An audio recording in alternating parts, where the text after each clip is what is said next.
On camera.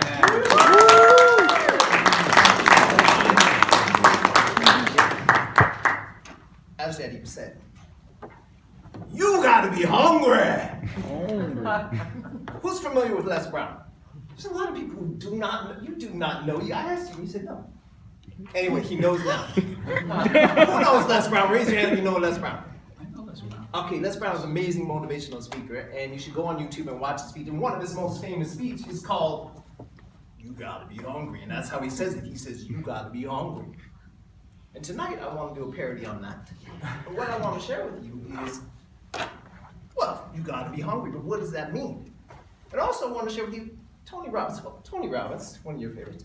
You ask Tony Robbins, how do you be successful? What do you gotta do? What does Tony Robbins say? You gotta be hungry. You gotta be hungry. Fascinating. So I want to know tonight, raise your hand, who here is right this moment physically hungry? I'm talking physically hungry. Like, man, I gotta eat. I'm hungry. Okay? And out of you people, who has eaten in the last 4 hours? Most people. Twice. And you're hungry. So what you're telling me is, by tonight, before you go to bed, you're going to eat. Is that correct? Here's what I'm going to tell you, and I want you to write this down. Because when you write things down, you will remember them 75% more. Your hunger is lying to you.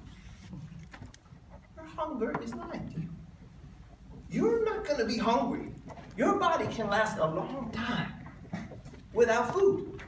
And in fact, if you fast, you will actually improve your body.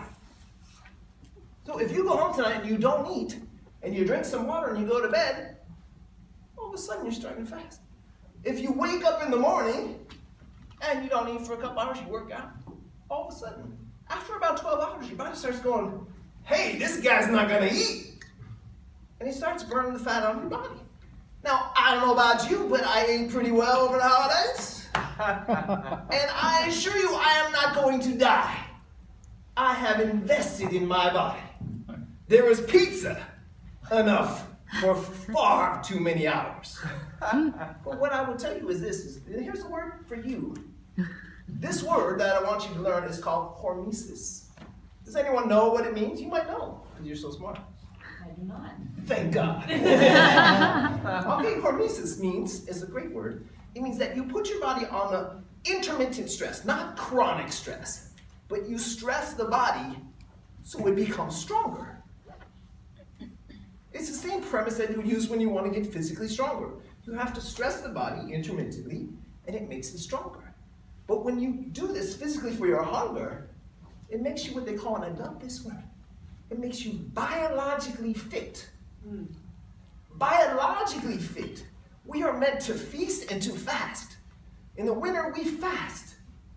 And if you do that, your body gets a chance to reboot. It gets to go, hey, this guy's I need, so I'm going to burn the fat in the body. And it reboots your whole system. So what I'm saying to you, and I'm sure there's a lot of people who are going, man, you're crazy, dude, I am hungry. And I would have told you the same thing until I tried it. And I go, holy shit, I have way more clarity, I have way more energy, and I'm starting to feel biologically fit. Okay, so that's my first premise, but I'm not done there. I want you to consider this. So you're hungry, okay? But let's say you want to be successful and you want to get better at something. Do you want to get better at anything in life? Yes. Okay. So first premise I'm telling you is your hunger is lying to you. What if not only is your hunger lying to you, but other stuff is lying to you? Do you want to find out? Yes. Good. Let's stand up. Stand up, everyone, please. And make sure you have enough room, like arm's distance. So you have to take some room, it's a big room, take some room, you need arm's distance. All right. I want you to take your right hand, put it out in front of you. And then I just want you to go and take it back as far as you can. Okay, and notice where you went, okay? And then come back to center. All right, you notice where you went. You saw how far you went, right? Put your hand down for a second. So now I just want you to take a moment, and I want you to visualize then you're gonna go 25% further than you just did. Just for a second, visualize your mind's eye first. You ready? Arm out. Let's go. Who went further? Who didn't go further? What else is lying to you? Oh my God. You can sit down. I'm just looking to share with you that there's all kinds of stuff lying to us. And we start to challenge these limiting beliefs. We go, holy shit, what else could I do? And I was inspired by Sarah. Where's Sarah? Sarah, the other week, she did a speech on yoga. And she said all her life she couldn't stretch, right? And then all of a sudden she could touch her toes. And you saw that if you were here, right? And you know what she said? Damn, if I can touch my toes, what else can I do? And this is very true. And this is why I suggest that you challenge through the point of hormesis your hunger. Because your hunger is lying to you. Your range of motion is lying to you. What else is lying to you in your life? What else is keeping you from what you want? What else is keeping you from being successful at what you want? What else? Now you're hungry. Well, let's say you're hungry. What are you going to eat? What do you need to eat to get better? I will tell you. Feedback. Feedback. Now, I want to tell you a little story first.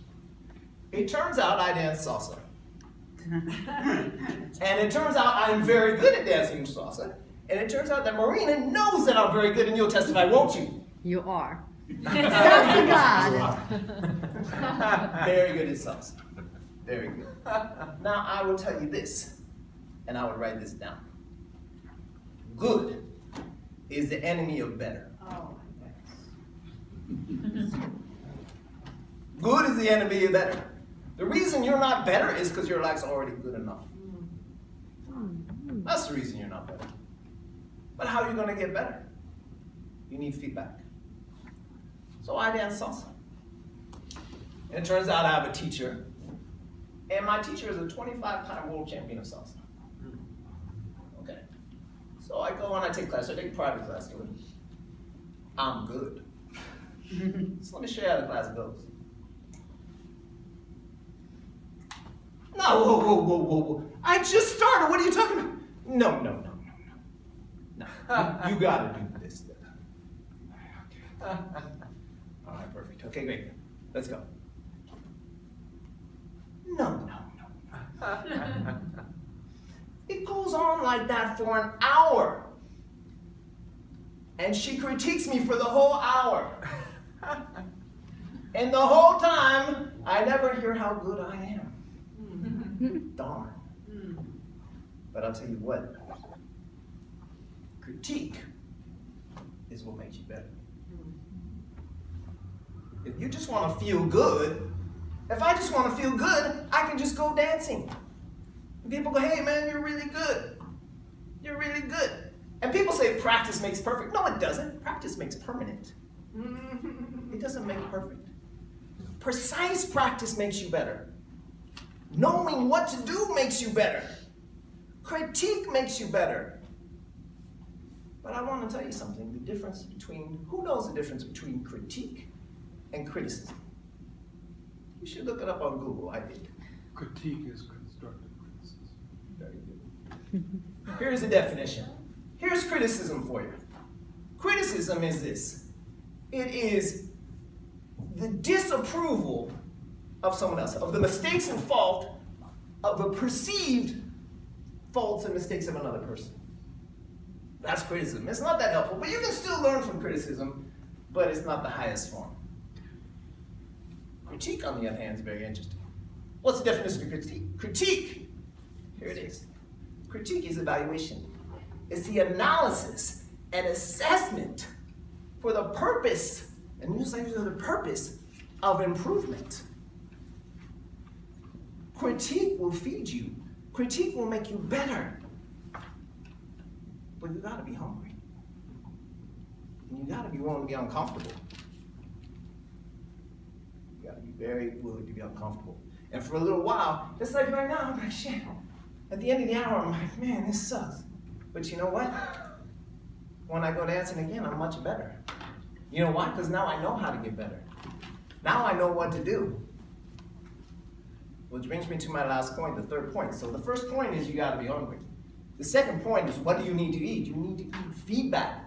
Well, where are you going to get this feedback? Now, well, luckily we help each other. That's nice. But what I would say, if you really want to be successful, you need to do two things.